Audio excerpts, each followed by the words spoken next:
سلام، خسته نباشین. این چه خرماییه؟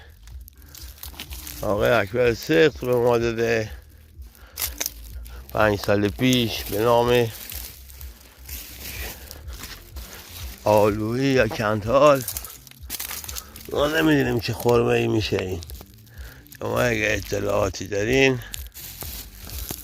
بگین به من. این کلا دنبازش چیه این؟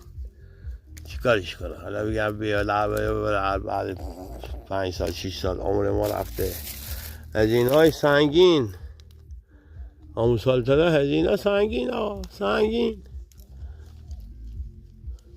خودش تشخیص بیاره ببینی چیه.